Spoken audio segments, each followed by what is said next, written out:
Yes, it's great to see you again too. Um, I'm uh, I'm doing great. Although it's a little strange. I'm in Florida now instead of in Morazan.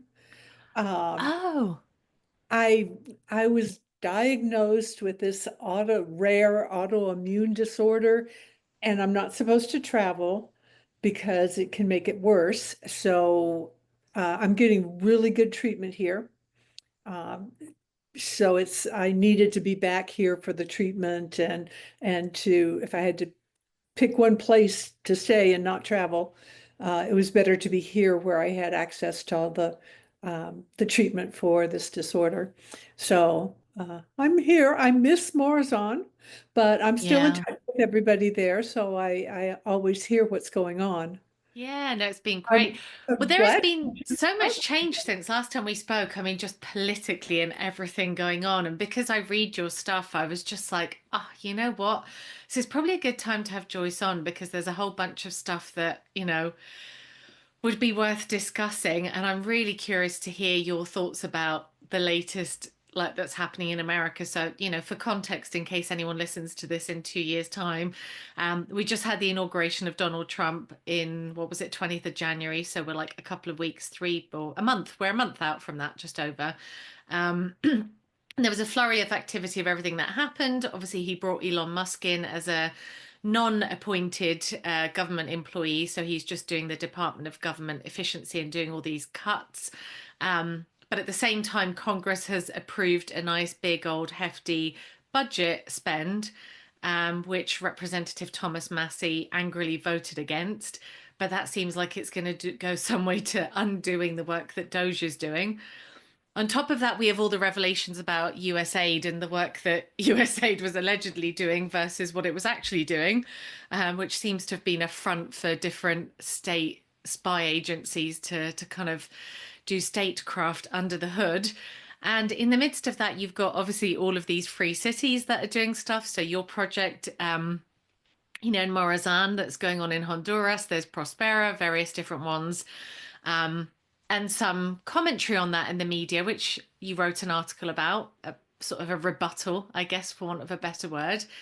And then layer on all of that, all of this AI proliferation. So I was kind of really interested because there was this article. I don't know if you saw my tag that somebody had written about Elon Musk and Oh, yes. The article, I saw your note about it. And so I read the article. And when I read the article, I definitely wanted to talk about it because there's some, there's, in some ways, it reminded me of that Bloomberg article that it was like pretending to uh, be so neutral when actually it was being it was really a hit piece. Um, I mean, it was quite depressing to read. So, for context, for people who don't know, and I'll link the article actually when I put the podcast out, but it was basically a bit of a doomer article, I would say, about the administration and perhaps the fact that it wasn't this sort of benevolent coming in and making everything better, but actually we were building this kind of digital panopticon.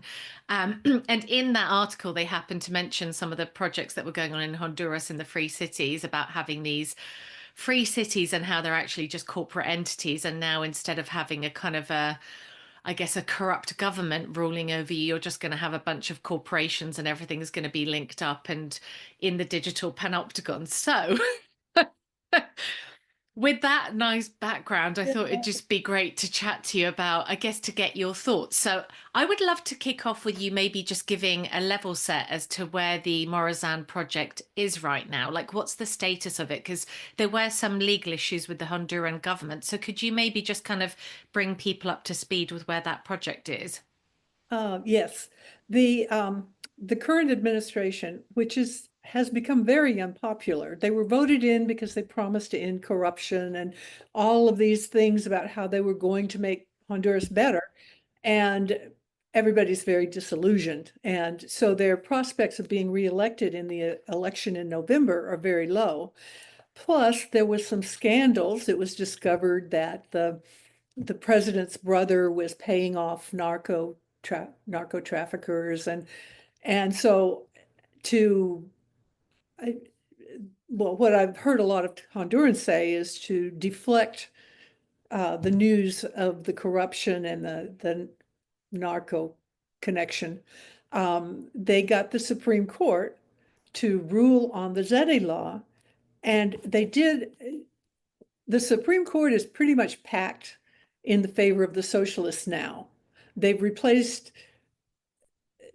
the Supreme Court in Honduras has 15 judges and they replace them regularly. But right now, the ruling party has about 7 of the judges, and they managed to convince 2 other Liberal Party members. And they did an 8-7 ruling, barely got it through, where they ruled that the ZAs were unconstitutional retroactively, which is totally illegal, not only according to international law, but even according to Honduran law. The Honduran Constitution says that you can't rule something as being unconstitutional retroactively, because that's crazy. I mean, everybody thought it was legal at the time it was done. You can't go back and say, no, that was illegal. So And the ZA law, for people who are not familiar with it, it's basically the law that allowed you to set up these special economic zones within Honduras, right? yes, exactly. Thanks for clarifying that. It's the law allows a lot of autonomy, the most advanced autonomy of any law in the world, any government in the world. They were willing to give up more power. The government at the time was willing to give up more power for freedom to attract international investment in the country. And they made all these promises, which induced a lot of international investors to have trust in Honduras, that they could do business in Honduras legally and above board and all that. There was never any corruption involved. There were never any bribes involved. None of the members of Congress had any financial interest in the ZAs or anything like that. But when the new government came in, they saw it as a political football. They can say, oh, these neo-colonialists are coming in and the corporations are going to take over and they're going to rule and trample on the people's rights and steal their land. And I mean, painted this, really ridiculous picture about companies coming in and running roughshod over the people of Honduras. Well, of course, the reality has been exactly the opposite. The investment has brought in jobs that they promised, that they expected. There are thousands of jobs now, Hondurans who didn't have any way to work, and their choices were to live in poverty, abject poverty in Honduras, or go to the United States illegally and try to get in because the US immigration law didn't allow, it's very difficult. I think there's quotas on certain countries and all that. So they basically had to do it illegal if they were going to make a better life for themselves. And of course, the welfare state in the United States, the fact that the government was willing to give so much money to illegal immigrants, also encouraged them. But with the jobs, of course, the people would rather stay in their own country if they can have jobs there. And Mm. that's what Prosper has done. And Morazan has brought in some jobs, but because it's on the mainland and it was geared toward manufacturing, and the manufacturers could be scared off. They were threatened with expropriation by the government if they brought their businesses into Morazan. So that's why Morazan's plan was to bring companies and workers together to build really the plan called for lots and lots, I mean, thousands and thousands of jobs and a higher quality of life for the workers. And the higher quality of life was provided. That's happened. The people that live there love it. There's a waiting list. There's always a waiting list of people that Wow. live there because it's safe, it's secure. The neighbors, good neighbors, the communities, just really, really great community. So people want to live there, but in spite of not having the jobs that we were hoping for, that everyone was hoping for. But still, even with all of that, even with the government threatening expropriation, there's been enough investment, especially in Prospero, because they're on the island and they're not as subject to threats as Mm. on the mainland. They've done incredible things with bringing in technology and bringing in jobs. And so it's easily provable that what the government has been saying all along is not true. Mm. There's been no expropriation. There's been no bribery. There's been no, I mean, in fact, instead of exploiting the Hondurans, it's really helped them a lot. And the law includes the rule that 90% of the workers in the zone have to be Honduran. So Oh, it's not wow. bringing in, I mean, it's like they're accusing these corporations of exploiting the Hondurans, but actually they're providing all these jobs. And they're not, now the Chinese are known for investing in special economic zones and bringing in Chinese to replace the local workers. But Wow. the Zeti law in Honduras is totally different. There's um, there's no way that they could bring in other workers from other countries.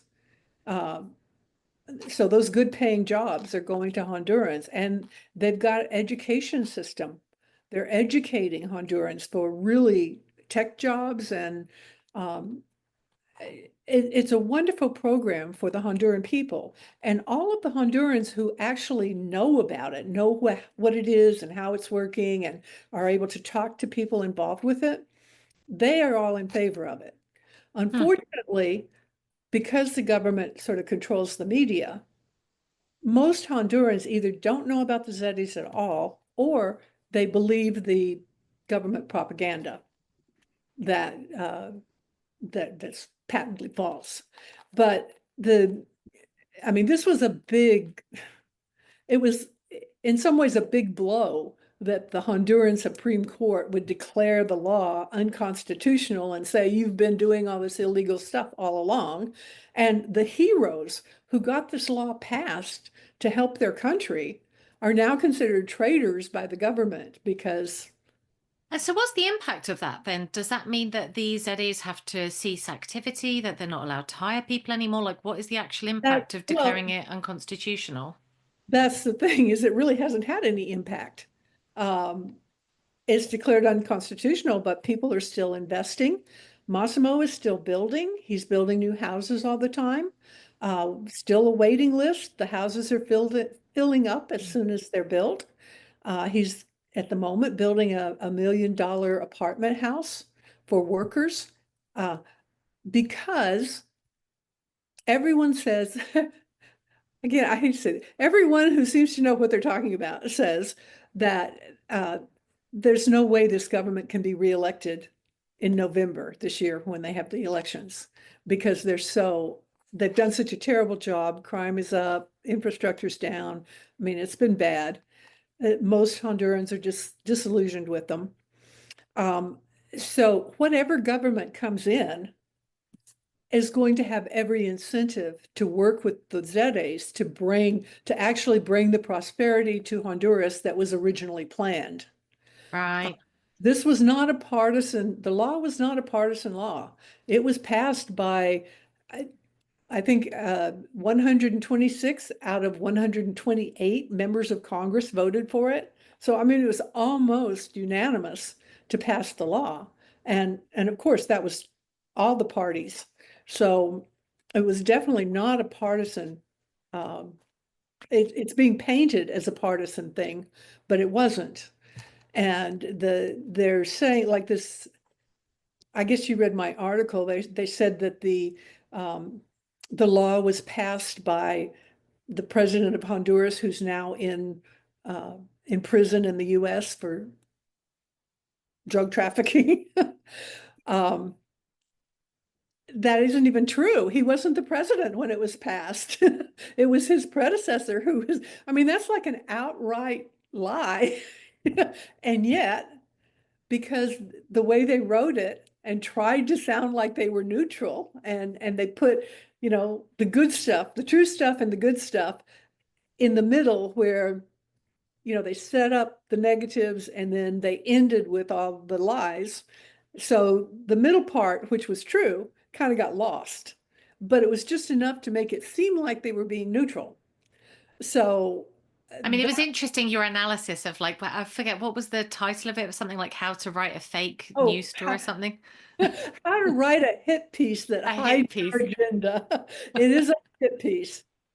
So that was, in a way, this piece that you pointed out was similar to that, but not quite as, um, it didn't strike me as quite as intentionally misleading.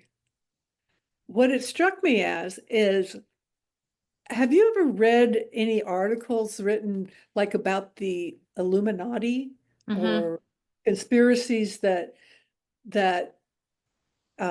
like all the bankers in Europe have gotten together and decided to rule the world? Mm-hmm. Well, there's a, when I read something like that, Joyce, I I'm mean, a Bitcoiner. Of course, I've read that stuff. yeah, you read that stuff. And I mean, the thing is, central banks are horrible, and the bankers really do terrible things because it's in their interest to do terrible things. But it's not like there's a bunch of bankers getting together and say, oh, we're going to rule the world. We're going to treat everyone like cattle, and they're going to be, I mean, it's evil. There is evil in the world, but evil is more banal than that. It's not that there are even evil people, but it's not like, oh, all the evil people get together and make a plan to rule the world and to take advantage of all the masses and to create this horrible nightmare place. I have to And be honest with you. I mean, I think oftentimes, I mean, I've read a lot of this stuff about like people's concerns around Elon Musk because, he's a suspected Freemason. I'm sure you've seen the things of the yes, yes, yeah, the I've logo seen for that too. X. um yeah, and not to say, I mean, I don't know enough about Freemasonry to make any comment about whether it's, like sinister or not, but the implication is that there's this kind of structured organized thing and it's kind of heading that way. I don't know, I've got quite spiritual about things over the last few years, but I feel like we're operating on different levels sometimes, that there is like this kind of a spiritual level that's operating, and then there's the sort of material world that we're seeing, and we're seeing manifestations of things that look like certain things, but there's like another energy that's sort of running through it, if that makes sense. And I'm never really sure like what I don't know if you've listened to the telepathy tapes. Have you gone down that rabbit hole yet? I haven't. I haven't. Oh my goodness, you must listen to it. Okay, I'll give a very quick synopsis of it. It's basically it's a podcast series and is being made into a documentary, but it's about non-verbal autistic kids. And I didn't know this, but apparently this is commonly known with parents of non-verbal autistic kids and teachers of them, that they're actually telepathic. Ah. And so they've done lots of tests to validate this, but like there's a method of them being able to communicate that some people think is controversial, which is ridiculous. It's called spelling. It doesn't mean spelling like actually spelling a word, but they kind of, you hold their hands so that they can type stuff onto a thing because they've got very little control over their bodies. But anyway, it's just interesting because some of the stuff that's come out about that is just kind of this, that we probably all have this ability, but it's kind of been suppressed. And so many of us are living in this sort of very material world and don't realize that we've had this ability that was probably always there, that's kind of gradually atrophied, if you like. But one of the things that they talk about is just that, like with the materialist view of the world is that consciousness is a result of the physical body. So we evolved from whatever it is, like frog spawn or whatever. And then our consciousness is part of what we experience as consciousness, is just like a material thing, product of our brain. And Mhm. I was actually listening to the lady that made the producer that made the series. She was on Joe Rogan recently and she was talking about it, and she said, actually, she's now come to believe that it's the other way around, that consciousness generates the material world, And so it's actually the base level, and that everything else comes from that. And so I think some of this stuff maybe feels a little bit like that. Like it's like, is there a sort of malevolent force that then generates these outcomes that we see? Um, but it is quite interesting when you look at the relationships between like Elon Musk and Peter Thiel, and certainly JD Vance and Peter Thiel. I think that that whole relationship's very interesting. You know, that JD Vance has kind of come from this interesting background, but you know, he was very much funded and backed by Peter Thiel, who also funded Trump the first time round, who also is the founder of Palantir, which is a big military contractor for surveillance. So you can see why, like, people draw these Yeah, connections, I right? can see why you can put it together. And I mean, I guess the thing is, maybe it's a matter of how you see the world. And I find that really interesting about, there's so much about our consciousness that we don't know, that we don't understand, and the things that make people do what they do. And I, the way I see it, there is so much potential for good in each human being and so much potential for evil in each human being. And so we're all always, um, listening to one or the other, or uh, following one or the other. Uh, and I think civilization, the history of civilization has seen us kind of going more toward the light than the dark. I mean, I like to think that, and I think there's evidence for it, that the evolution of humanity has been away from the savagery toward a um, a higher consciousness, or a more benevolent uh, attitude Mm, of the universe, or people following more the good than the bad. mm-hmm. The good side rather than the bad side, the light side rather than the shadow side. But that's, I mean, I have no proof of that, or anything, but I find it hard to believe that um, there are people who are evil who have really given in to the dark side. I mean, I believe that, and I believe those people tend to be attracted toward power and wanting to exert Mm-hmm. power over others.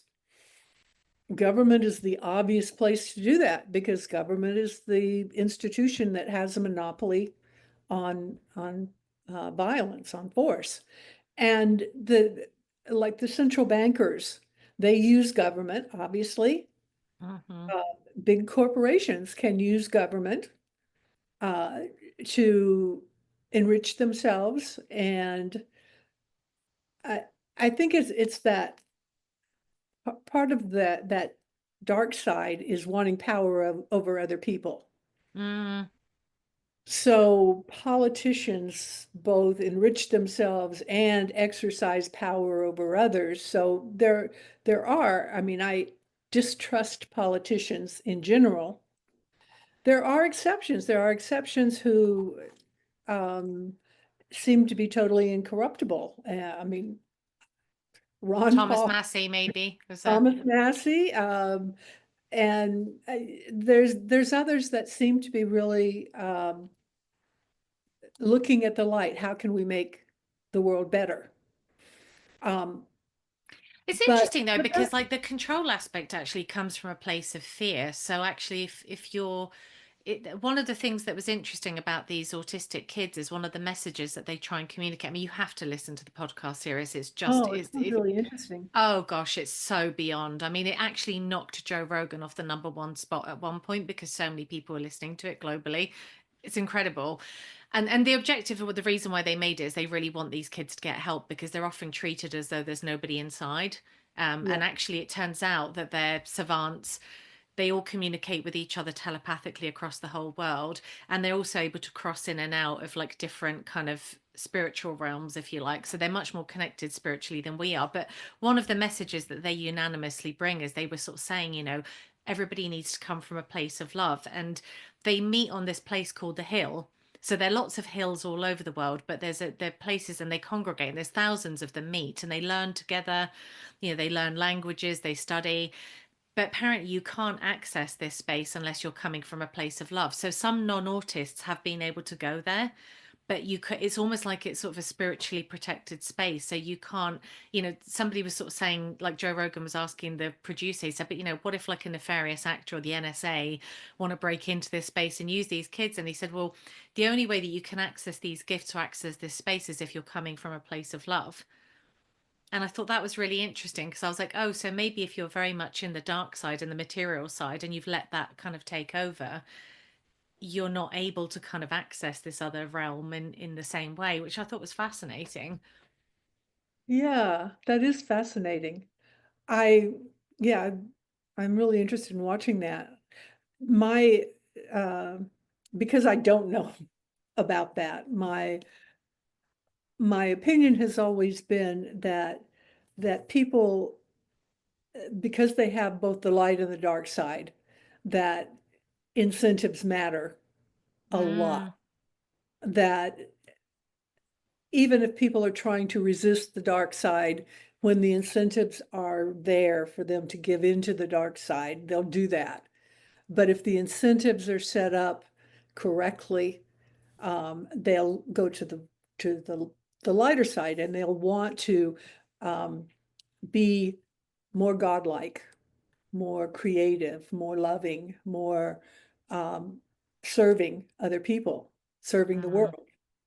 And I think over since the rise of capitalism, I mean, it kind of goes back to the basic idea is we're born, we're helpless. Our parents have to take care of us, but at some point we have to grow up and make a choice. And the choice is um, we have to take care of ourselves, meaning we have to uh, obtain our own food and shelter and necessities of life in order to survive. And there's two ways to do that. There's only two ways to survive, to get the food and shelter and stuff you need. One is to take it from other people. And that's what, I mean, well, maybe I should say three. One is the first one would be raise your food yourself, live all by yourself in the forest and hunt your own food, build your whatever. But we can't do that. And I mean, that was the way it was back in the days of the hunter gatherer, and the groups got together to help each other do that. But in our world, we can't do that. So in our world, there's only two choices. One is to take it from others, and the other is to trade with others. Either you take it with others by force, which doesn't mean that you go out and rob them at gunpoint. It means that you elect somebody that's going to take the money and give it to you. And that Yeah. you're not guilty. You haven't done anything. You haven't Broken a law, I guess. It's legal but not lawful, maybe. yes, yes. And I mean, that's one of the choices. You try to get everything you can from other people through deception or through other people. I mean, very few people actually, take it by force themselves, but there's a whole lot of other people justify in their own minds taking it from other people as long as they're not doing it themselves, as long as they're, I mean, it's interesting because if you really take it back to first principles, we pay tax. Why? Not because we want to necessarily, but because we get put in a cage if we don't. Well, who puts us into a cage? Government. Government takes the money from us. What for? Well, ostensibly to provide services, but they don't really. They're spanking it on all sorts of other stuff that has nothing to do with cleaning streets or fixing potholes. And so your neighbour that gets handouts for something, whatever that might be from the government, is actually getting your money. And the threat is that you get put in a cage if you don't give it to them. So you're right. It's like your neighbour's stealing from you, even though they're not the ones doing it directly. They're just outsourcing it to a very large mafia with a monopoly on violence, right? yeah. So that's the choice to try to get, make your living off other people. And Mm, and to take money that's not given freely. It's however you can take it. And mhm. businessmen are prone to that too. If they can get the government to pass laws that hurt their competitors so they can make more money, then they'll do it. Or large corporations, they've got the power, they've got enough money that they can buy politicians, and the politicians can pass the laws. And I mean, so that's the This is one winter. of the interesting things about the model with like when we've talked about this about how free cities work or how they could work. If because this is one of the things that the article was arguing. It was saying if you have corporate structure, now instead of say land being a common good that's managed by a demo, I mean, I'm being idealistic here in my description, obviously, because this is not really how it seems to be working in practice. But, you know, land is a common good managed by a democratically elected government that we all agree on, and therefore we all have a say in it. Now Mhm. it's like everything moves to a corporate structure where now you just have shareholders and serfs, and we're all going to end up being serfs in these citadels that some corporation owns, you know. And then it then went off down to, I know you're laughing, but you know, then went off down to describe, you know, these like 15-minute, I don't think they used the word 15-minute, but they were talking about the free cities. You know, now a corporation owns it, and in order to live there, you've got to sign a contract or be a shareholder and be this and that and the other. So I'd love to hear your thoughts about the two Yeah, competing systems, because it really got me thinking about, you know, if you're a hunter gatherer and you're walking around on the savannah and you don't, I mean, I remember people saying this about the Indians, they didn't have any concept of land, ownership of land. And so when the settlers came and wanted to buy land from them, they were just like, oh, you're giving me something, what for this? Sure, like anyone can walk through it, whatever, you know, like sure, yeah, I'll take the beads or I'll take the whatever. Because it just didn't compute for them that anybody could yeah. own a patch of land. But we have this real concept of I have my land, I have a fence around it, it's mine, I defend my territory. So how do you kind of like marry all of those together in your mind in this kind of new world that we have? Yeah, that it goes back to that the other choice. If you're not going to take things from people by force or have someone take things by force, the other choice is trading. And that's where each of us has different skills and interests, and I mean, I think that we're children of God. We're born to be creators. Um, that's that's how we're um, in the image of God, that we're producing things, that we're, uh, and this is the spirituality, do unto others, where you take whatever skills, knowledge, interests you have and find out how to use those to serve your fellow man.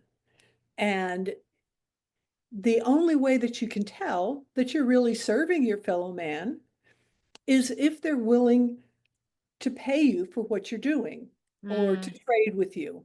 But in our civilization, I mean, money was invented. This is why Bitcoin is so perfect. Money was invented to be able to make it possible that we don't have to trade goods for goods, that we don't have to barter. Money was invented to as an accounting system, basically. And all of the accounting systems that have been used through history, whether it was seashells or different things, gold turned out to be the best money until Bitcoin was invented. And then Bitcoin is a better money than gold because it has the same um, basic fundamental elements that make gold the best money, but it also has the yeah, portability and you don't, people can't steal it from you physically, yeah, things like that. So the reason I believe in Bitcoin, it's kind of, I think Bitcoin is very spiritual in that it's it's a way for human beings to serve each other. Human beings have to serve each other in order to survive. They should serve each other in order to survive. They shouldn't, I mean, taking resources from other people by force, that's the dark side. Serving mm, people is the light side, because even if like even if you don't feel sentiments of love, if you're serving people, if you have customers that you're serving, you get to know them, you want to know what they like, what they want, how you can serve them. And so every entrepreneur serves their customers one way or another. They have to always be looking for what does this other person want and need, and what can I do to serve them. And even if you're an employee, if you're an employee that you're serving one customer, you're serving your employer, but that's your customer. And if you see, I mean, these people that talk about an employer like it's the enemy, that your employer is exploiting you, I mean, that's crazy. Your employer is your customer that's paying you for your service. And Yeah. the only way that you can measure how much service you're providing is by how much money you're making, how much money your customers are willing to pay you. And so Mm. people who earn a lot of money are showing that they're serving a lot of people. Now, when you get government in there where you've got force distorting markets, you've got force interfering where people can um, make money by cheating their customers. Well, and also by, I think one of the things that I thought was so interesting about, I think this applies to the corporate world more broadly as well, but like the USAID stuff that's come out is just, these kind of zombie entities that are not actually providing value. And the people that are doing the jobs that are providing value, like the person that works at McDonald's, the person that's doing the construction work on the roads, they're paying taxes to subsidize these people who are being very well paid to do something that nobody wants or needs and is actually like unproductive. And that was, I think, one Exactly. of the revelations, which I think we realized how much waste there was in government, but just the sheer scale of it has been breathtaking. I mean, when I Yes. see Doges, Yes. I follow them on X and I see the savings that they're listing and what that money was being spent on. I'm like, my God, somebody was probably driving a Mercedes and living in a gorgeous apartment and having like 4 expensive holidays a year, doing a non-job paid for off the back of somebody that was like laying tarmac on a road, and actually doing something Yes. that we would have willingly paid for that was Willing pay useful. for it. Yes, exactly. And I mean that has always been when people talk about being anti-government, that's exactly what it is government is force, and we should be evolving to the point where we do not have to use force against each other. And I mean, I'm actually optimistic because I mean, of course, I'm optimistic about Bitcoin, but Bitcoin is decentralized money. AI can be decentralized knowledge. Hmm. Um, Free cities are decentralized jurisdictions. And the more you decentralize, the more freedom you have, the better for everybody. It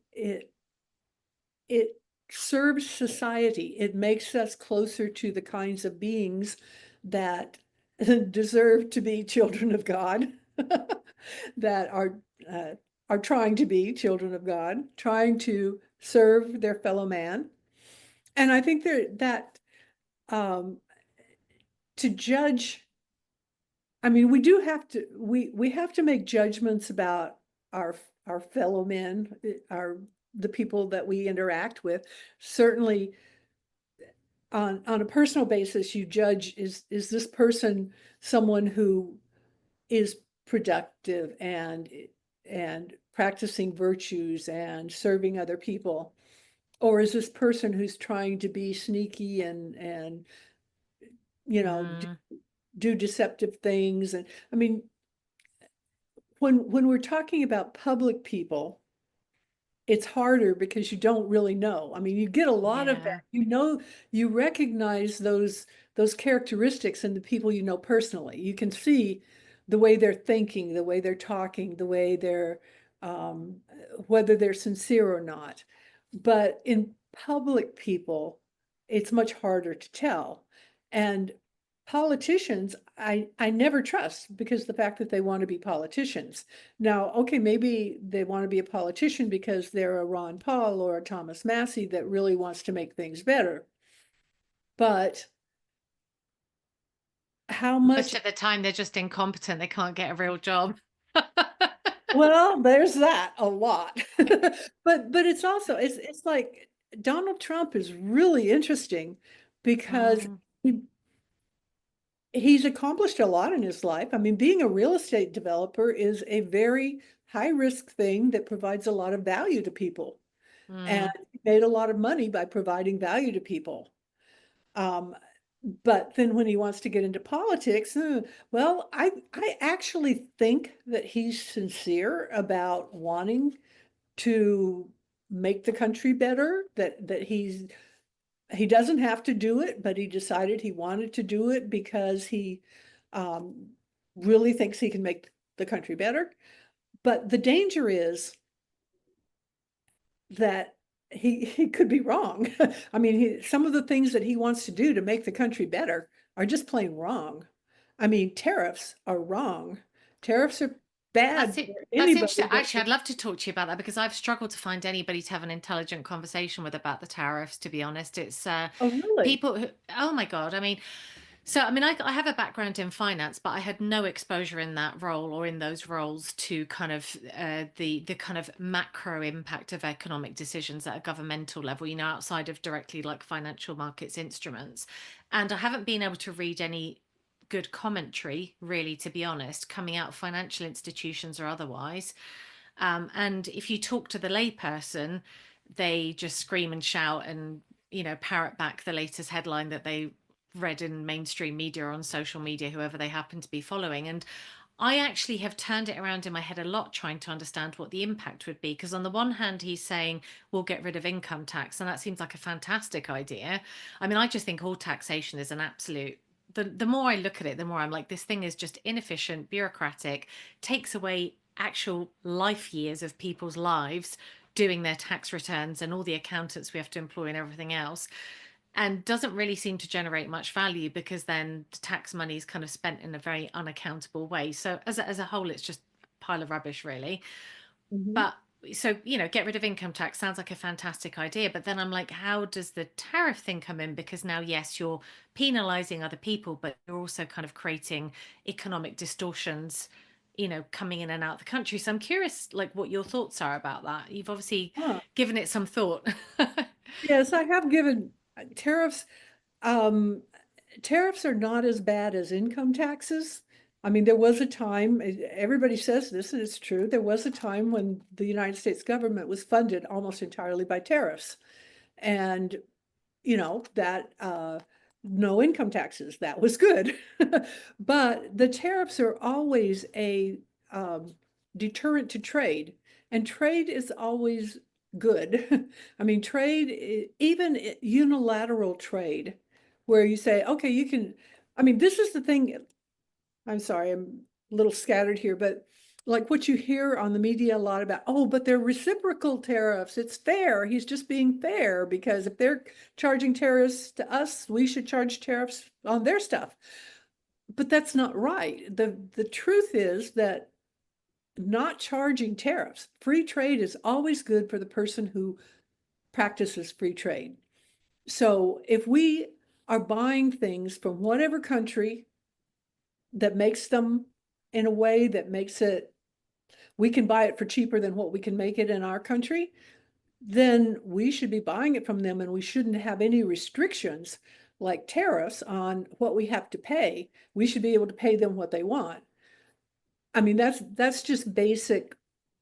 Trade is trade. I You, kind of whoever, I kind of agree with that in the sense that if they're charging tariffs and the tariffs become too high, then you start making it at home because you're like, hey, you know, the tariffs are actually not are so high that it's no longer beneficial for me to buy from you. But how would you marry that with the concept of, you know, for example, like domestic industries get destroyed because somebody's undercutting you and now you no longer have a steel industry or a, you know, manufacturing industry? yeah, I know that's the side of it that says we have to protect our industries, that if we make the tariff so high, people will bring the manufacturing back to the US. I mean, that's the whole argument, is bring the manufacturing back to the US or punish the countries that are charging high tariffs on our stuff so that people can't buy our stuff. But the problem with that, the the there was a reason why those industries left the United States in the first place. It wasn't all, I mean, partly it was unreasonable regulations. I mean, our government has been over the last 100 years making it harder and harder and harder to do business and produce products and produce goods and services. So the reason that they left, I mean, one of the reasons they left was because it's like specialization of labor, division of labor, that let the people who do it best do it and then trade with the other people. I mean, that's like so basic. It's from an individual level to a national level. Um, the complication, of course, is always the government things that made the manufacturing leave our country. So if you want to bring manufacturing back to our country, the way to do it is get rid of all of those regulations that made it leave in the first place. Oh, okay. So you're saying if you deregulate, it will just come back and you don't need the tariffs and then just abolish the income tax. And now you've got no income tax, no tariffs, and a very deregulated. And actually, I suppose if you're a manufacturer, even if I'm a Chinese company, let's say, and I want to manufacture something, if I can do it much more easily in the US, I'm not going to domicile in China. Yes, exactly. I mean, there's reasons why it's being done, and some of those reasons are specialization and division of labor, but other reasons are just regulatory. And it's always, I mean, there's a certain amount of, I mean, it's really to say you don't need any kind of regulation at all. I think the point is not, I would actually say you don't need any kind of regulation at all. What you need, though, you do need a legal structure that prevents fraud and, uh, you know, people, people that are actually um, trying to poison their customers so they can make money in the Yeah. short. I mean, there has to be laws against things like that. But this whole regulation thing, where you've Mm, got an agency that's unaccountable to anybody that's passing these regulations, and they're supposedly protecting people, but are they really? Or, I mean, who's yeah. writing the regulations? They're written by the industry. So you need rules, you need laws to protect people, but you don't need any of these regulatory agencies that are just spending all their time writing all these regulations that are unaccountable. You don't know if they're working or not. You can't tell if they're working or not. Now, Mm, in the free cities, um, in that world where each city or each jurisdiction has uh, their default would be, and Elon Musk actually said this and it made sense. The default is to have as few regulations as possible. Absolute minimum. And then if there's a problem, you add a regulation to solve that problem. But it has to be solving a specific problem, and you have to have somebody that's going to be able to analyze it and say, did that solve the problem? And you can't do that with a bureaucracy. You yeah. can do it with private companies. And here's where we get into this. Corporations, uh, any there's this thing, I guess the thing about this article, I mean, let's get back to this article because I think that's pertinent here. Where I was reading this about, um, he was saying uh, that this dark evil plan of all of the tech billionaires have gotten together and they have this big evil plan. To me, that's as ridiculous as all of the bankers getting together and having their big plan, because bankers are competing with each other. They're not going to get together because they're competing with each other. And tech billionaires are not going to get together because they're competing with each other. So if they don't have a government that allows them to become a cartel, Mm, like the tobacco companies became a cartel after after the well, that's a whole different thing, but it's an example of where when the government steps in and says, we're going to solve this problem, and instead of solving it, they do something to make it worse. So they turned the tobacco companies into a cartel that nobody could compete. Nobody was allowed to come in and bring and make a safer cigarette because the big companies were all Oh, had interesting. reached five large tobacco companies reached an agreement where the government was basically protecting them in return for being paid off, and protected them from smaller companies coming in and like maybe inventing a safer cigarette. And that's why we haven't had any really safer cigarettes come out, because the I think industry, this is also part of the problem is that because government itself doesn't generate any revenue, the only way that it can get money is by kind of taking it through taxes, printing it, or having these kind of.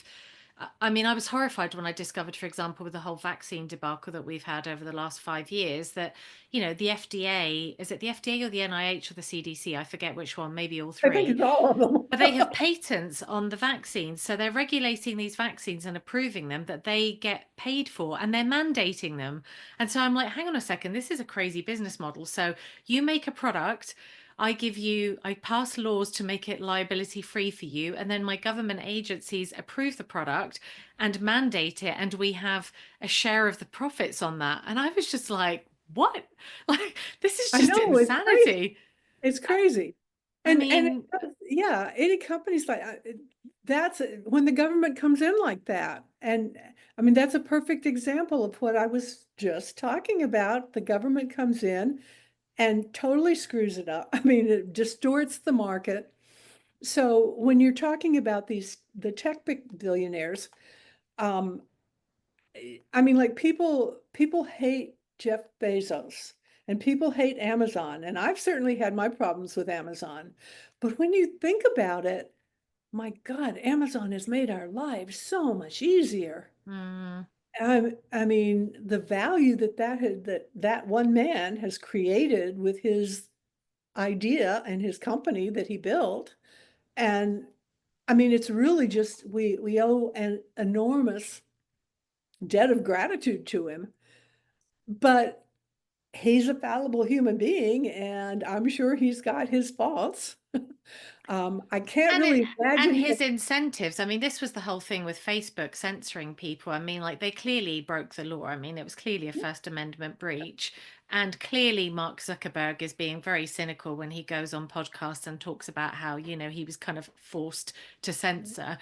But you can also see his whole business model is predicated on advertising revenue. So he's got an option of like the government is going to put pass regulation. And I'm not justifying his immoral behavior. I think it was absolutely immoral. But you can see to your point, bad incentives, right? So the government Right. is able to regulate my business. And because they have that ability to do that, if they come and ask me to do something, even if it's illegal, I either let my business implode, or I just do what they ask, because what the heck, who's ever going to know that I censored all these people for no good reason and breached First Amendment, and he's probably not going to go to jail for it. So it's kind of like, I mean, this was actually the Yeah, same thing with it- Pfizer. So the I don't know if you're familiar with the Brooke Jackson case, which is wild.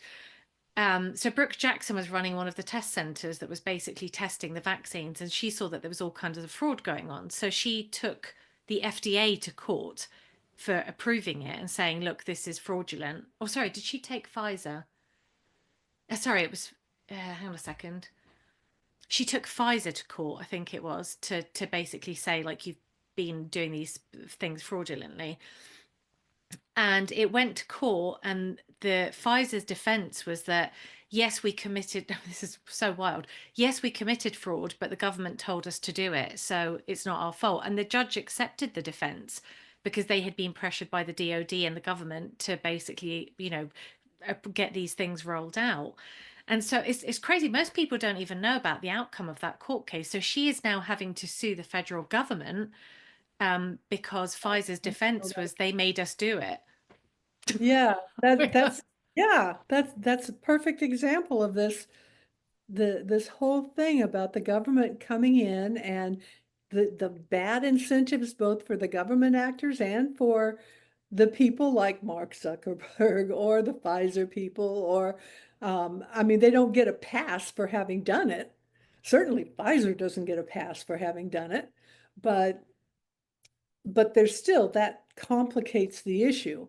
And the same thing, I mean, like Trump, what I was saying about Trump, he I think he's actually, his heart is in the right place. I mean, he does sincerely want to help the country, but I think it's so dangerous when he has the power to do all of these things with an executive order, that some of them are great, some of them are wonderful, but then others, hey, is that really going to be Because helpful? he doesn't have perfect market knowledge. Yeah. So what do you think the And impact will be? What do you think the impact will be? So if he abolishes income tax, everyone's going to be very happy about that in the short term, and then he uh, brings in tariffs. Like, what do you think is going to happen? What's the repercussion going to um, be?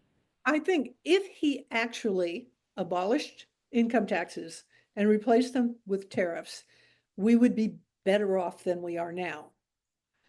Tariffs are not as harmful as income taxes, but I don't think that's going to happen. I think we're going to end up with both tariffs and income tax. I don't think there's any way he's going to abolish the income tax. I and Why? I just don't think, I mean, I just don't think it's possible because there's too much opposition. Uh, People don't understand how, I mean, people, so many people, and here's coming back to the problem with democracy, is people don't understand how there's so many people in the United States who don't pay income tax, or who live off taxpayers, and they love the income tax. I mean, they would never vote against the income tax. Um, productive people who have to pay the tax, obviously know how harmful it is. And like you said, the hours of your life, the days of your life that are taken up just by complying with the Mm, rules is crazy. yeah. But, just, I just don't see a way that it could actually be done. Can he write an executive order saying no more income tax? I don't think that's possible. I mean, he could defund the IRS. That's a federal department, right? So he could just That say would no be more good. funding. I mean, if Yeah, he that would be a defunded the great thing. IRS and said we don't give you any money, they can't function if they haven't got the ability to collect the tax. I think that would be wonderful. And if he manages to do that, I think that's fantastic. Um, but but the thing is, I don't trust him, both because he doesn't have perfect knowledge, but also because um, his personality is that he tends to um, he doesn't have a really strong philosophical core, and he doesn't have the principles to really stay steadfast by his principles.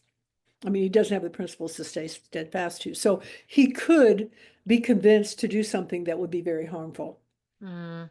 Or he could decide himself, oh, this makes sense to me that we should do this, and it'd be totally wrong. So that This comes reminds back. me of how all the Bitcoiners got super excited when he came to the conference and spoke, and then he issued a shit coin, and everyone was like, "What?" Exactly, exactly. He doesn't have, I mean, Bitcoiners have a core philosophical understanding of the value of Bitcoin. They understand how it can change the world, how Bitcoin fixes the world. Uh, you know, um, there's a reason for it, and it's not easy to understand, but once you dig into it and see what it actually is and how it works and what it does, it fixes the world. But shitcoins are shitcoins. They're not Bitcoin. And people don't understand that Bitcoin is not a kind of crypto. It is something totally different from crypto. And like it's totally different from stable coins. Um, my We have that stable coin ecosystem in Morazon that I told you about before, but I mean, it's better than fiat, but it's not Bitcoin. And, Mm. hopefully one day it could be Bitcoin. But um, the point is, I guess I keep wanting to go back to this article about where he's saying that all of these people are like um what does he say exactly? Uh that they have it really sounds like a conspiracy to run the world. Yeah, And totally. That was totally the that's what he's genesis of the talking about. article. Yeah. But one thing he says is Curtis Yarvin, he calls him the hidden philosopher and like he's the evil philosopher that's behind all of this conspiracy. Oh my God, I'm so good. I was just trying to pull up the article actually so I could quote from it. But yes, I'd never heard of the guy. I was like, how did I miss that one? But then I read his Wikipedia page and I was like, God, this is so interesting.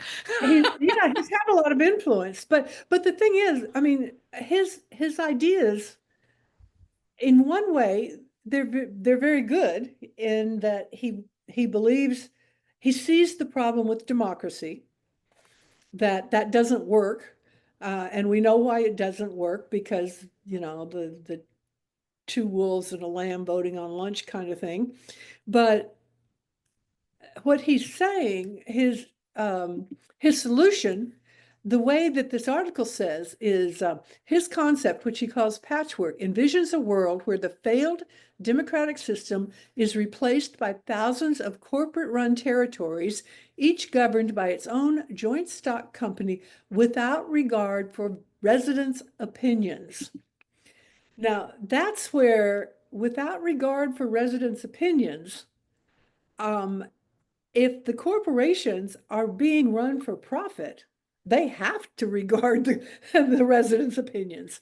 I mean, you can't run a city for profit if people don't approve of what you're doing. And they don't want to live there. Yeah, that's a fair point. I guess he's probably thinking about it like, I don't know, let's say everybody has a pension fund and so they invest in BlackRock and then BlackRock buys up all the real estate, which is what they've been doing. So then does BlackRock buy up all the free cities and say, well, we're going to run them and they'll be really shitty, but you haven't got any other choice. Like this is your only option. You know what I mean? I think that's the notion Yeah, that people have. Like that's Amazon took over the yeah, package delivery business and now nobody can compete, so they can give a shitty service if they want to, kind of thing. I mean, they don't, but you know what I mean. they don't. But if they started to, if Amazon really did start to do shitty service, if they ended up, that they weren't delivering packages on time, if it became obvious, like the post office, that they're not doing a good job, people could, somebody would have an opportunity. I mean, look at Facebook was like so big, and now there's Noster. Yeah, Nosta. Yeah. I don't know how to pronounce it. Noster. But there are other platforms, and of course the government. There was a platform that basically got shut down by the government. I think Was that Gab? Was it Gab? There was one that they basically managed to get the App Store to kick it off, and I that think it could was be Gabler or Gab something. it seems like it started with a P. I can't remember the name of it. Uh, It started with a P. Parlor.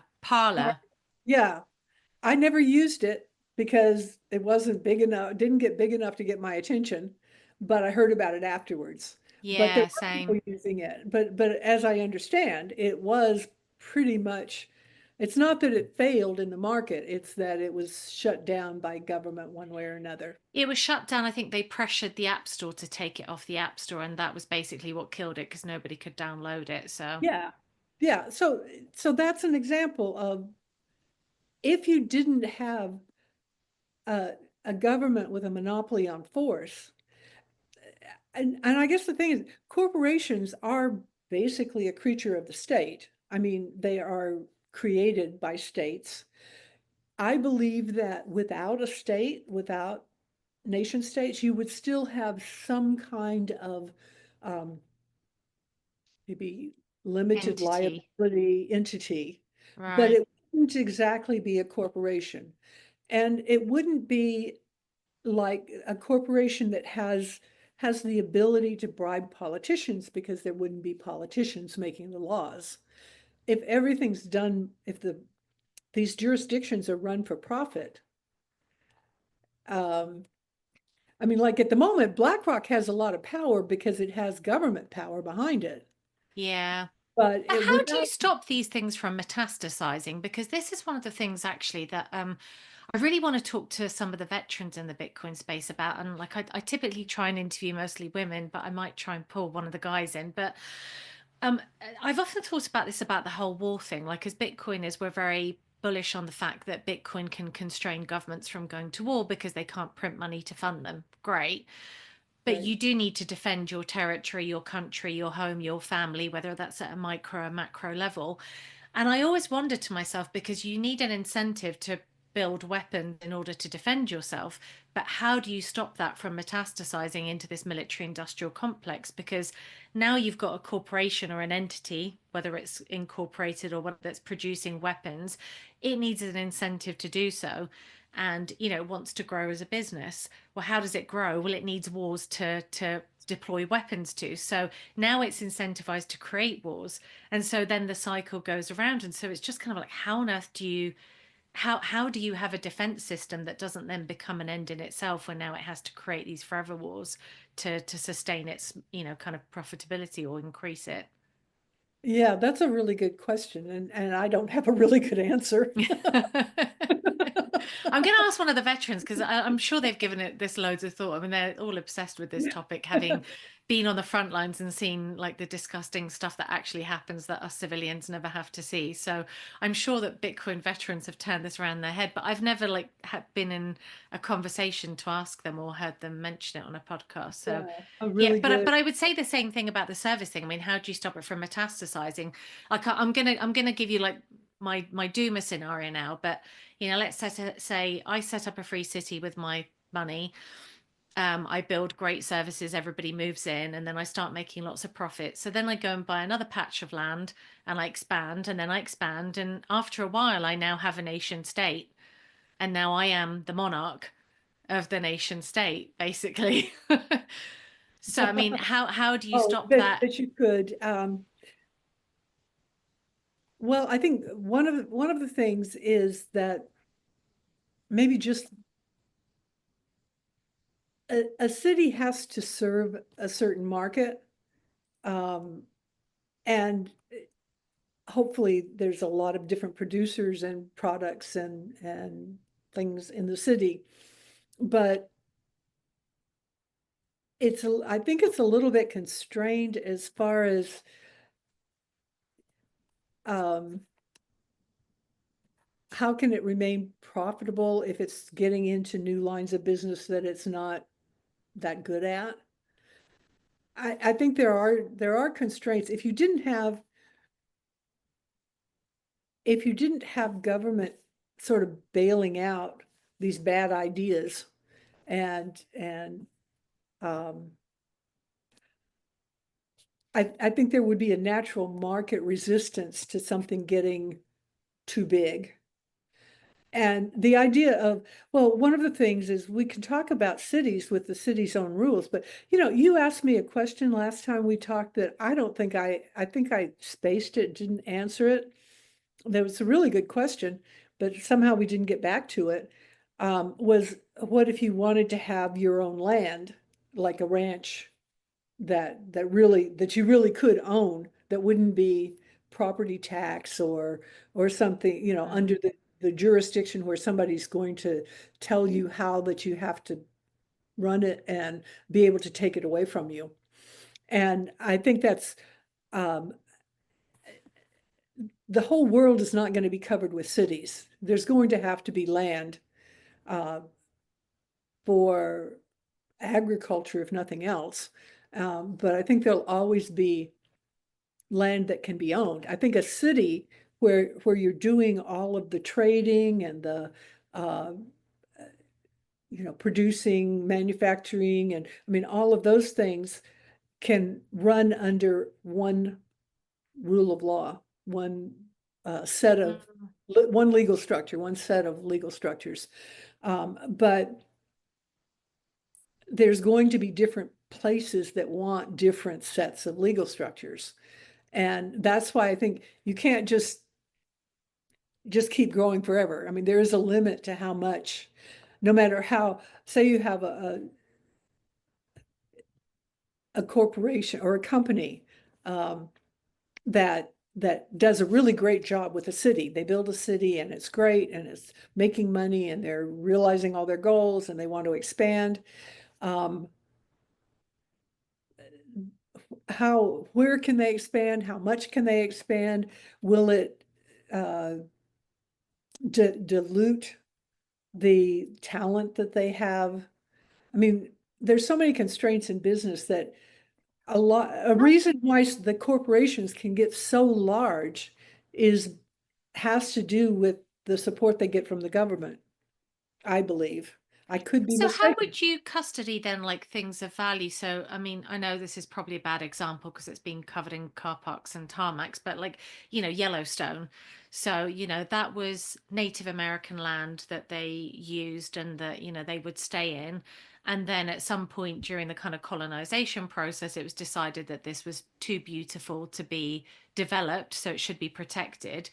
And I suppose it kind of is now, but for anyone that's been to Yellowstone, I mean, I've been twice, it's a bit Disneyfied, and it's not like, and it was interesting because not the last time I was there, but the first time I went, they had a gathering of Native Americans there who were kind of commemorating when they had been kicked off of the land.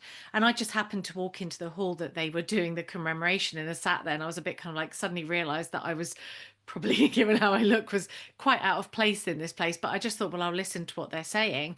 And it was heart wrenching. I was in tears. I mean, there were people there who had grandparents who had grown up on that land before it had been like colonized, saying about how they'd been kicked off.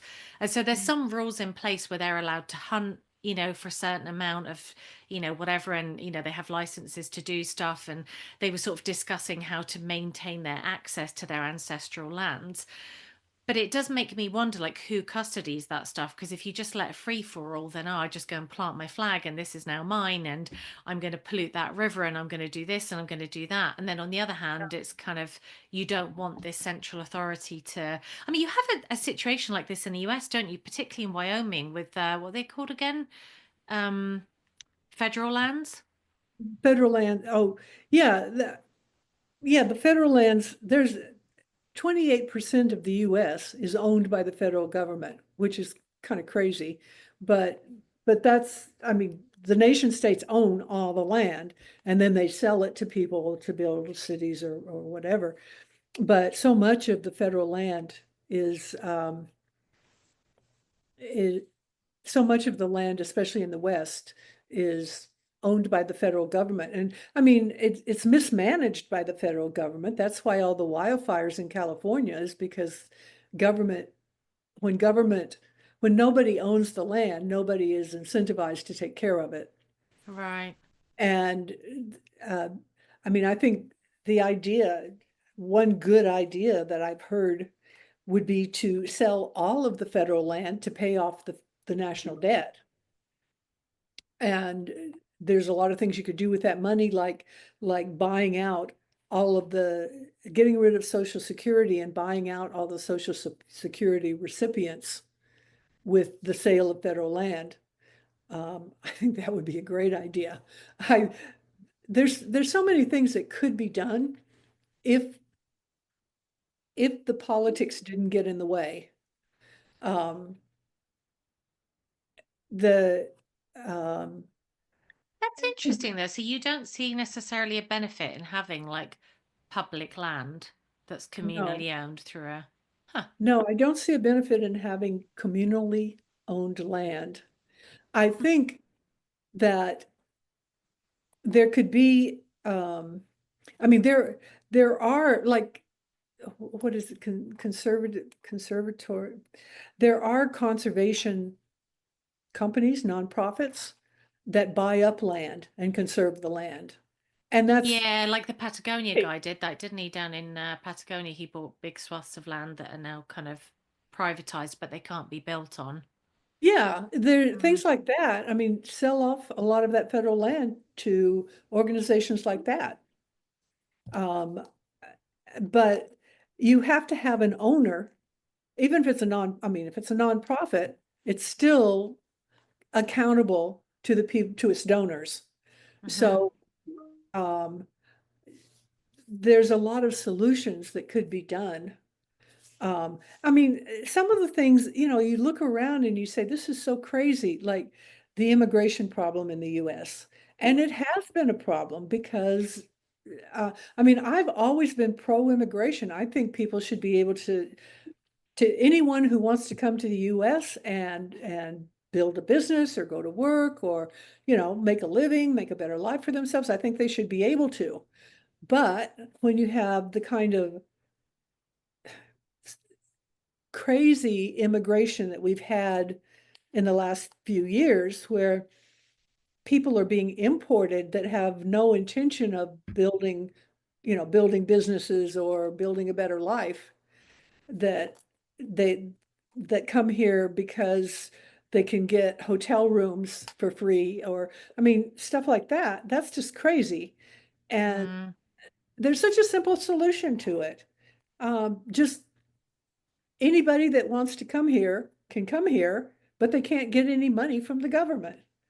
They have to work. And that's a solution. It's such a simple solution. It's So not, you're suggesting like they're not having a kind of immigration policy or border thing or anything. It's like you can come, but you're on your own. but you're on your own. Yeah. And Mm. that you have to have friends or family or a job or something to take care of you. You can't get money from taxpayers. And that alone would get rid of a lot of the bad immigrants. Not, there's so many good immigrants who come here wanting to make a better life. And Yeah. they should be able And to. people have to jump through hoops as well to get residency and stuff like that. I mean, it's It's absolutely crazy. nuts. Yeah, they have to. It's so hard. It's not as hard in the US as in some places, but it's really hard. And that's why so many people come illegally, is because it's just so hard, to almost impossible to do it legally, depending on what country they're from. Yeah. But It is as long interesting as actually, those, because yeah, what do you think about places like Dubai? So I mean, Dubai will let you come there, and as long as you have a job and you can work and you support yourself, but you can't ever yeah, get citizenship. yeah, Like if you're a foreigner coming in, and I think even if your kids are born there, they don't get any kind of birthright or anything like that. Like, do you think a solution like that would be good for the US, where it's like, hey, you can come and stay as long as you want, as long as you have a job and you're kind of looking after yourself, but we're not going to let you stay if you're not employed or yeah. being supported by The somebody who's employed. yeah, the whole thing about citizenship. Yeah, if you're a citizen, you get to vote. But voting is not a good way to make decisions. Having, representative democracy just simply doesn't work. It doesn't give good outcomes. It creates the kind of monstrosity that we have now, where the Doge is finding out, which kind of brings us back to Elon. Sorry, do I, you hear that ping? Is that me or is that you? There's like a little ding. I Maybe don't it's hear my it. side. Yeah, hold on one sec. Let me just double check. Sorry, it's just making a little bit of a just trying to work out where it's coming from. Hold on. It's almost like it's just whoops. Just double check that this Yeah, one's. I think it must be at your end because I don't hear anything. Oh, you do? Okay. I've taken the sound off on that thing then. Hopefully hopefully that's gone. Sorry about that. Carry on. Oh, Elon. Yeah, Elon. I have heard Elon characterized so many different ways, as like the devil himself or the saint that's going to save us. And I have to believe that he's somewhere in between that. He's incredibly, the things he's accomplished, Mm, he's incredibly brilliant, he's incredibly hardworking. He's just done some unbelievable things that you have to admire.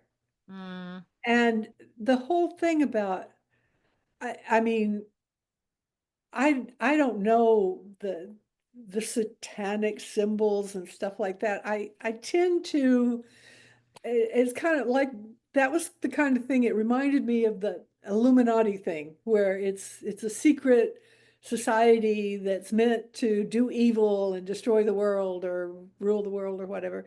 And I think that article sounded a lot like that. And it's like ascribing such bad motives to all tech billionaires. Like Mm, all these billionaires that it names.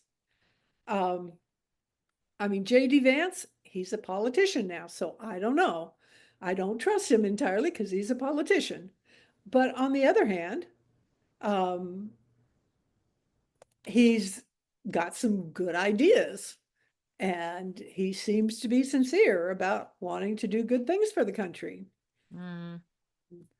So I don't really know. And who are some of the other people that he mentioned? I know that those people, Yeah, uh, I mean, I thought the Mark Andreessen one was interesting because Mark Andreessen is actually one of my favorite podcast guests. I love listening to him being interviewed, and he writes a really good yeah, Substack as well. Not as often as I'd like him to write it, but he's just seems like a very rational character. yeah, Um, and I mean, I just don't view him as like some malevolent conspiracy theorist person that's trying to I usurp the know. world. The guy's just trying to get on with his life, and he's very good at what he does, and he's very smart, and he's very disagreeable. He's like very kind of combative about things that he thinks are wrong. So I just love listening to him talk and his ideas. But yeah, I did think his inclusion in that list I thought was quite comical. I mean, I think with Elon Musk, I can see why people say it because he's a bit of a like a what you call it, deadbeat dad, as they say. I mean, he's not the best like husband, father, partner, anything. I mean, he's got some very questionable morals. He's obviously had. I'm actually partway through reading Walter Isaacson's biography of his. Um, I mean, he's had a pretty horrible childhood, like quite brutal in many ways, and just oh. Yeah. But yes, has done some great things. But I also think he's just somebody that doesn't take any prisoners. I mean, he just does not care about offending people and if people like him or not. And I think that makes him quite an Oh, easy target. yeah, it makes me admire him more. That he doesn't that he doesn't care about what people think about him. I find that an admirable trait. And Yeah. a little bit, maybe that's why I don't dislike Trump that much. Because I mean, it's dangerous because they think they know everything and Mm, they can't know everything. And they certainly have fallible human traits in, well, Donald Trump's been married now for a lot of years to Melania, which is, wasn't faithful though, was he? well, Stormy Daniels and all that. that's true. That's She really true. took that on the chin. Gosh, I mean, that really took some grace to not. I mean, I can't even imagine how that must have felt with all of that playing out in the press all the time as well. I felt really bad for her. I just thought, gosh, she's probably being very pragmatic about it and like, look, I'm not going to divorce my husband of X number of years because he shagged some porn star, but that must have hurt like a lot. Oh, yeah. Yeah. So yeah, yeah, their questionable personal lives and things like that do make you question their character. Mm, But when you look at what they've actually done and accomplished, and now what they seem to be trying to accomplish, because I certainly wasn't expecting them to do so much good stuff in the first month. I mean, mm, Elon uncovering all of this waste and fraud and abuse is amazing. I heard that they were suggesting the Department of Government officials. Yeah, yeah, sure. That's not going to work. Um, the swamp is too deep. The deep state is too deep. There's too many people, and they can't do it. And there's too much bad incentives that you can't just go in and say, we're going to get rid of this waste and get rid of these departments.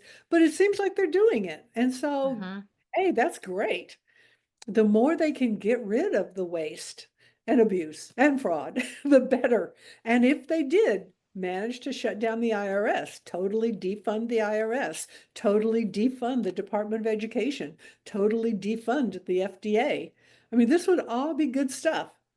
Get rid mm. of the FBI, clean out totally. It sounds like they've got somebody that's planning on totally cleaning out the FBI, which probably never should have existed anyway, but Yeah, if he survives the initiative, I mean, I do worry about his safety. I'm like, if you're serious about what you're going to do, I mean, I couldn't believe there were all these leaks, was it to CNN saying that from the CIA saying, you know, if you defund us, we might go rogue and sell state secrets. And I was like, holy shit, are you guys actually leaking this stuff to the press? Like, I mean, that's an incentive to, I mean, talk about, you know, trying to hold the US, you know, citizens to ransom.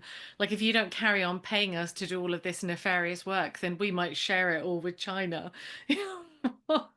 it's crazy. There's so much craziness these days. There really Unbelievable. so much craziness. But I mean, I do believe in the long run that centralization will happen to the money with the um, and governance, even though it's going to be hard. But when you see the proof of how much better off people are when they have more freedom, especially economic freedom, and we've got lots of proof of that now. I mean, even uh, tiny Prospera is doing incredible things. And they're continuing, in spite of this stupid ruling, they're continuing to get investors. People are continuing to invest. And I do think that Honduras will have to come to its senses. I mean, the people will have to um, see that this government has totally screwed up and get another government that will uh, negotiate with Prospera. And the thing is, this whole $11 billion lawsuit is they're not expecting to get $11 billion from the Honduran people. They don't want to get $11 billion from the Honduran people. They just want to force the government to let them do the law says they can do. And, you know, just obey the law that was passed legally Mm, and upheld by two Supreme Courts, three Supreme Court decisions upheld the law before this new government came in and packed the court and got these ridiculous rulings that make no sense even by Honduran constitutional standards.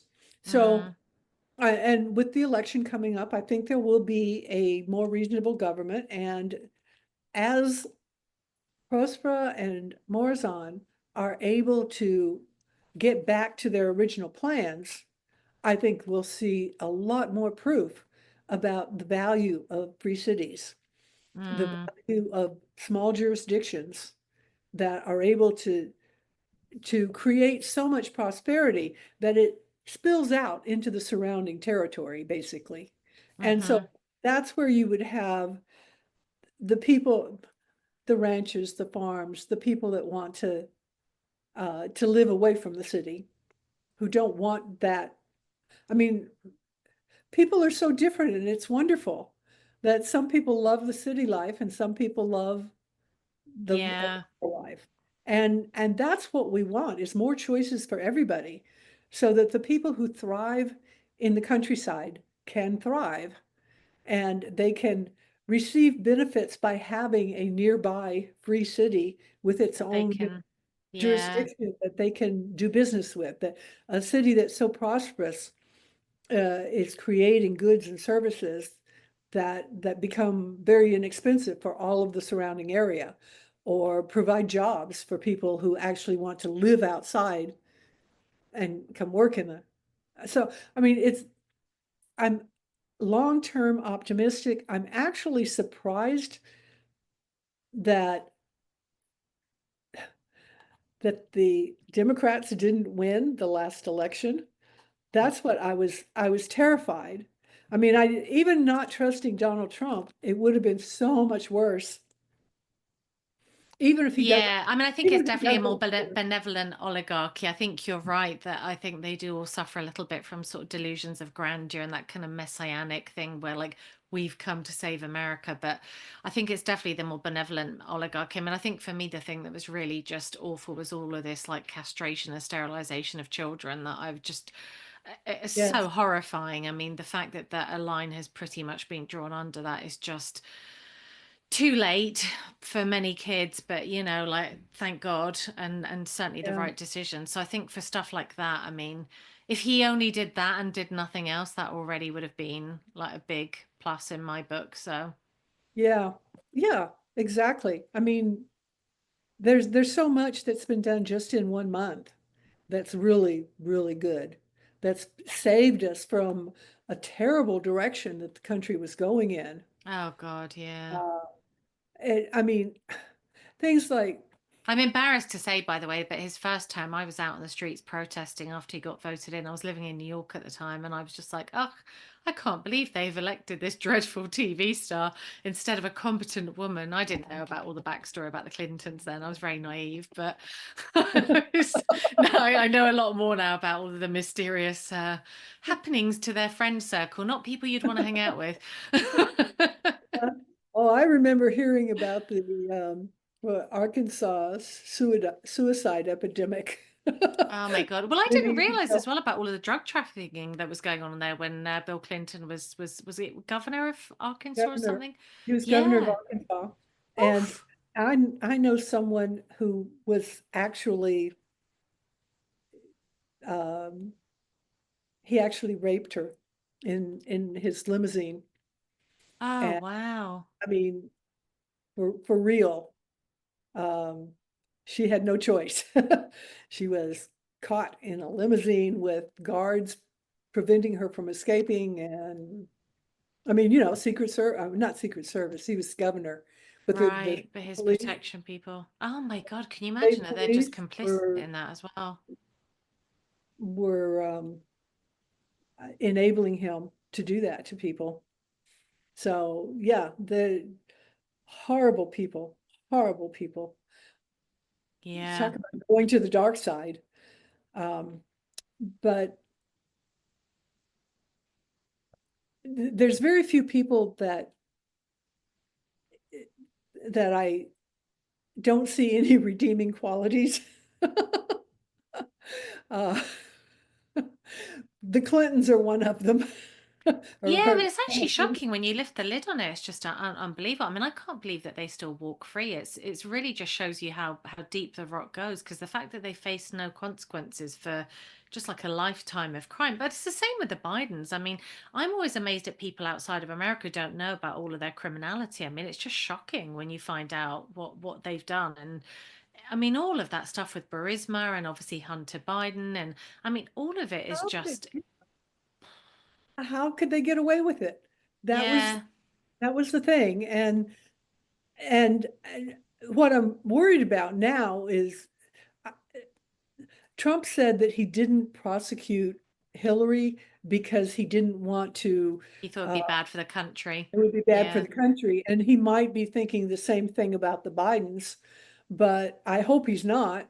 But some people will Yeah. identify if he does prosecute them, if he lets the prosecution of them go forward as it should, he will probably be accused of persecuting them for political reasons, I mean, you even have to have though they're fine. accountability, though. I mean, the stuff that was on that laptop is just insane. I mean, even like the tamer stuff that I've seen online, I mean, it is just horrific. Yes. The fact that the FBI had that in their hands and knew that it was legitimate for a year before that story came out. I mean, the amount of crime that is on that thing and that he never faced any consequences for it is just, I mean, it's just Yeah. like you kind of lose faith in this is part of the problem. You lose faith in the social contract between government and people is broken at that point, because if you're not going to hold people to account for such horrific crimes, then what's the point, you know? That's the truth. Um, the thing that worries me, I mean, is as optimistic as I am, there are things that worry me about um, the way the culture could be going. And this article is sort of an example of it. Like part of the article, um, he talks about Balaji Srinivasan, who I've met and I believe is a very sincere person and a very smart person and a Mm, very, a person that's very uh, motivated by wanting to make the world better. But he was saying that in this article, he talks about corporate dictatorship became startup society. He's claiming that Balaji changed the language, Hmm. that Yeah. he called corporate dictatorship startup society. But it's really just the opposite.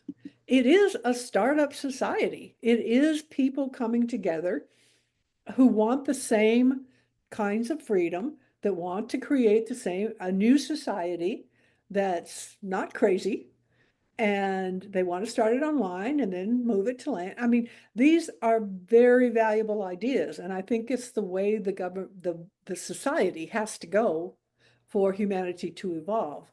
But in this article, he's saying that he's calling it corporate dictatorship when it's absolutely not, because the corporation can't dictate if the people can leave. There's no way Mm. it can be a dictatorship if the people can leave. It's only if you somehow trapped the people where they can't leave. And that's what nation states do. You can't leave the US unless you have a passport. They can revoke your passport at any time for any reason, and you can't leave. Yeah, it was funny. I was chatting to my mum about this recently. She was talking about, how like in the olden days, for want of a better word, you could travel anywhere in the world. I mean, personal safety aside, you might go somewhere where you're not welcome and you get murdered. But if you leave that piece aside, there wasn't this concept of borders. And it's interesting what you say about the borders, where you're like, if people want to come and work, they should be able to do that. And you're probably right. It would get rid of a lot of bad actors. And then you do have to then privatize things like security. And I guess things like the right to bear arms become very important, because now you have to be responsible for defending yourself. But I think it's interesting because I feel like as Bitcoiners, we tend to start to develop that self-sufficient mindset. And the more you develop that, the more you resent the imposition of other people telling you what's good for you. So it's interesting because I think it's your brain changes, like you the way that you look at the world changes, and what you think is acceptable or not acceptable, it changes. And I do question that a lot now. I mean, obviously, like having lived in lots of different countries, and I'm a dual national and all this kind of stuff, and dealing with all the bureaucracies of that. I often just think to myself, this is just so ridiculous, and it's completely fake.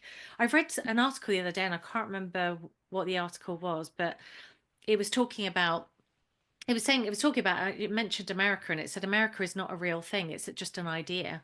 Like it's literally an idea. It's just a patch of land like any other patch of land in the world.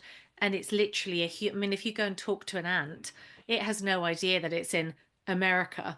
This is a completely human derived concept of, we've made this fictitious thing and we've given it a national identity and a flag and a this and a that, but actually it's just a patch of land that you walk through. But there's all these funny rules. Like if I stand this side of the line, I'm breaking the law. If I'm this side, I'm not. I mean, like, actually, when you Yeah, think about it, the nonsensicalness of it is insane. It's actually insanity. And it people really die is. for it. Yeah. And a lot of it, I mean, it's like the words where you say being patriotic, and the way that people consider democracy is like, oh, democracy is the best thing in the world, but it's not. And Mm, unless it depends on how you define it. Now, if you define democracy as people being able to make choices about how they want to live and where they want to live, and I mean that what they but that's want to just decide, freedom, isn't it, really? It's not that's freedom. democracy. I mean, I always think that And example from that's that play, I democracy. forget what the play is called, but they always give that example. They say, like, gang rape is democratic. It's so Yeah, true. Yeah. yeah, that's the kind of thing. And like these words things, the corporate dictatorship versus startup society, total surveillance Mm. became digital community.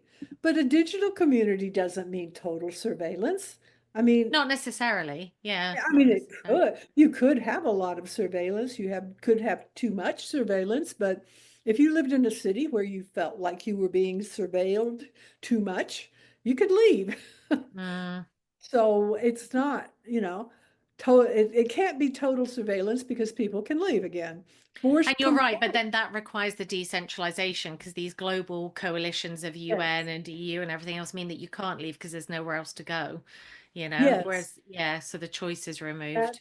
Decentralization is the thing. Opt-in governance is a concept that makes sense. You opt into the governance of the place that you want to live. And that's freedom. And to call that forced compliance, how can it be forced compliance if you were able, again, to opt in? And another one he uses is social control became community standards. Well, that's kind of crazy too, because every community has its standards.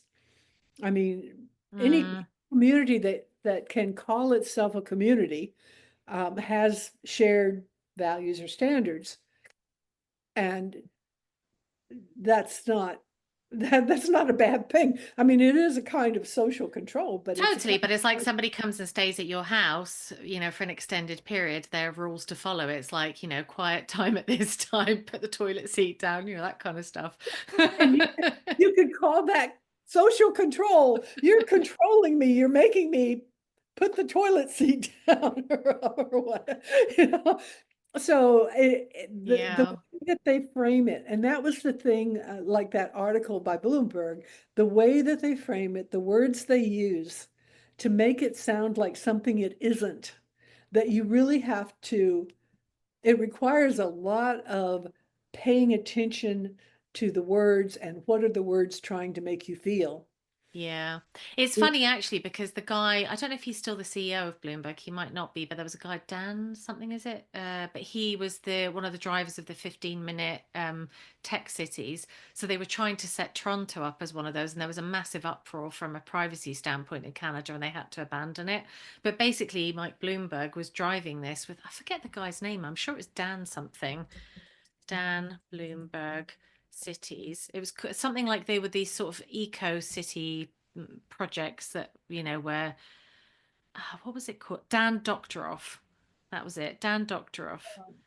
And he was Sidewalk, and he had this company, yeah, CEO of Sidewalk Labs. So they were basically looking to build these kind of digital cities, Sidewalk Labs. which, Yeah, I remember yeah, that. which It was were very completely surveilled. Everything was kind of, um, whatever you call it, was all kind of, yeah, surveilled. I forgot what was. smart cities where, yeah, I, yeah, that's total surveillance is really, really dangerous when you have a government that can um, use force against you for nothing. Mm, But if you live in a jurisdiction where if the government has a problem with you, they have to take it to a third party arbitration. That's a totally different thing. I mean, I don't, I don't mind the cameras in Morazan because I know they're keeping me safe. And there's nobody that's going in Morazan that's going to do anything bad to me because they saw me doing something on camera. I mean, mm, that's yeah, there. When you're in a dangerous place like in Morazan, surrounded by dangerous areas, you need a lot of security means having a lot armed guards and cameras and a walled city and all that. And that can seem, when you're used to thinking in terms of governments being able to, oh, they can, uh, if they see me doing something they don't like, or they hear me saying something they don't like, they can put me in jail. Then privacy is super, super important. yeah, Um, but when you don't have that kind of governance, where uh, the people that offer the governance services, one, they have no incentive to treat you badly just because they don't like something about you. I mean, they have an incentive to get rid of you if you're causing problems for the community. right. But if you're a paying customer, they want to keep you. Yeah, Exactly. If you want to, I don't know, smoke pot in the privacy of your own home, well, that doesn't hurt anybody, and they have no mm, interest in trying to enforce that. And if some neighbor wants to make a deal of it, even then, it's the neighbor that's being a busybody that's more likely to be the bad neighbor than the one yeah, doing nothing to hurt anybody. So I mean, it's a totally different kind of environment that we can't, it's hard for us to even imagine when we've lived in this kind of world where Yeah. the government can do anything it wants to you under some kind of pretense. There's so many, I think I read somewhere that you can't go outside your house without committing at least 3 felonies because there's so many things that are On illegal the that you don't books. even know about, that you absolutely do not know about because we've gotten so many laws that make no sense. And that's Yeah. a small jurisdiction that can pass really, just common sense laws that everyone basically, oh yeah, I agree with that. I can read through that. I mean, that's a small list of laws. I can read through that and decide, yeah, that sounds good to me. If you Yeah. got the US that's got 17,000 pages of federal regulations, there's no way you can read through that and decide you like it. I mean, apart from read through it, even memorize it, like how could you possibly know? Yeah, I mean, totally it makes sense. And it really comes back to that just thing of like being respectful and being sensible and just not bothering people, without, good reason. It's kind of crazy. Yeah, Yeah. and I think that's what we're evolving toward. And that's where when we live like that, and maybe that ties in with the rising consciousness when we realize that what we're doing, I mean, a lot of people, a lot of entrepreneurs think that they're just trying to make money. They don't think of themselves as serving their customers, and yet they are. They are actually serving their customers. They are actually thinking about what does my customer want? What would be good Mm, for them? And as you live in a place where you're thinking about where these things become more um, they're not covered up with euphemisms, euphemisms.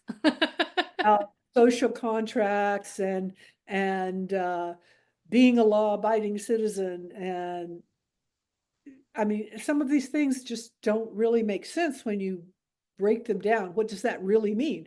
Like you said about America, it's just a piece of land. It's an idea. It's not a real thing. Mm, Free cities can be real things, real physical things, real people living together, finding ways to get along. I mean, obviously there's disputes. There's always disputes between human beings, but if you have a reasonable way of resolving those disputes, like with third-party arbitration, there are ways to do that that yeah. can allow us to live together as peacefully as humanly possible. Yeah. It's not a utopia. It doesn't mean that there would never be any crime, never be any bad people, never be people making mistakes, coming home drunk and hitting somebody's car, or, I mean, just there's always little things that people make mistakes at. But the basics, the basics are just having the ideas of we're here part of this community and we want to get along together. I think this is just, it requires such a reframing because I think one of the challenges we're having right now, and what is very clearly a transition period for our civilization right now, is just imagining the world differently to what we've known it to be. And I think this is really what people are grappling with. Like they can see that things don't work, they want things to be different. New ideas are introduced, but it's very hard to visualize them when you've never seen them. And I think, you're very deep down this rabbit hole, and you've obviously given it a lot of deep thought about structuring these things and how they work, as well as actually living it in practice. Morazan, like you're there doing it. But I think for the vast majority of the population who's traipsing off to jobs they hate, buying their lunch at the local whatever, getting back on the subway, going home, like going to a yoga class because they're trying not to be completely out of shape and just overwhelmed with work and debt and this and that. it's just so difficult to kind of pull themselves out of that paradigm and be like, what can I think about this differently? So I think on that note, actually, I'm just conscious of time. I've kept you on for nearly 2 hours. But It's so fun. I can't believe it's been that long. I know I have to do it again, but I'm going to put, like, when I've edited it, I'll try and put it out actually. I think probably tomorrow morning I'll put it out, maybe, because I usually do them on a Monday. But what I might do is just so people can listen to it on a weekend. And then I will tag the podcast for this guy's article. I'll put it in the comments and say, we actually had a whole discussion about your article if you want to listen to it. But I thought his post was interesting. I was kind of like, oh, I'm really enjoying this because it was very disagreeable. I was just like, this is not going along with the whole hoo-ha of everybody's so excited about the new administration. So I like somebody that's a bit, what's the word? Contrarian, shall we say. But when I read it and I saw like the Honduras project mentioned, I was like, I'm gonna have to talk to Joyce about this. Yeah. Well, it's like you said, people going around their life about their life, all they hear is like they read articles like this that talk about, oh, corporate dictatorship and Yeah.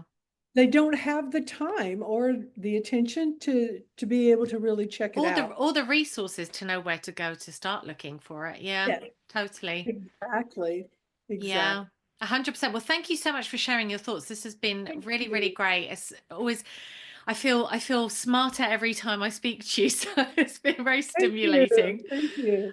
Can you just direct people, anyone that's listening, to your Substack, I guess, and also the Free Oh, Cities website?